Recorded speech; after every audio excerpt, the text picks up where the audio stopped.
There's a lot of Alamo movies out there, and of course they take liberties to make it interesting. And it is interesting, but let me tell you about the building and a little bit about Texas, the history of Texas. Have you noticed the tagging on the walls here?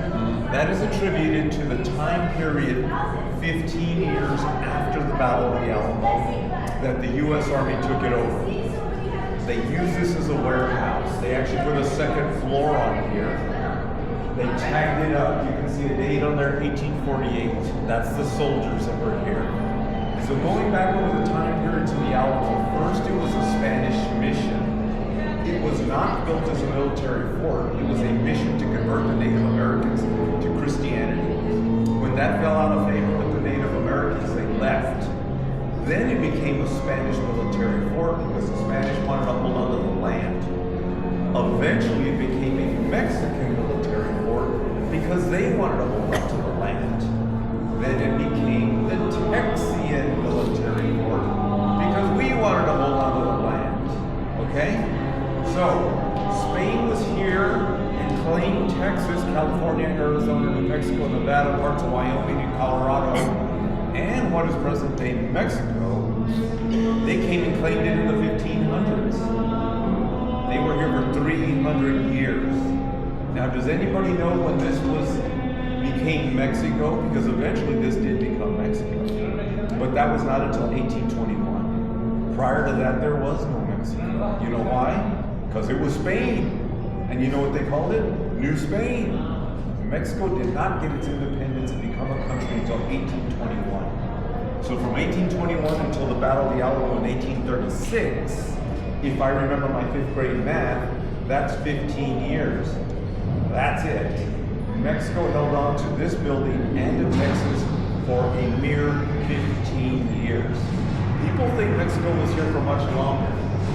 It was Spain that was here for 300 years. Okay?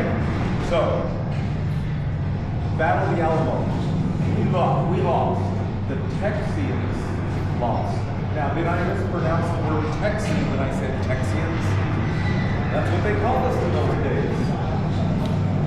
They did not call us Texans until we got annexed into the United States.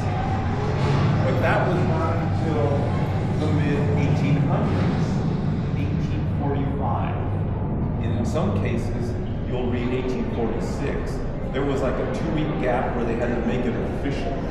So in some of my speeches, I say 45, and somebody will correct me, it's 46. And when I say 46, somebody will correct me and say it's 45.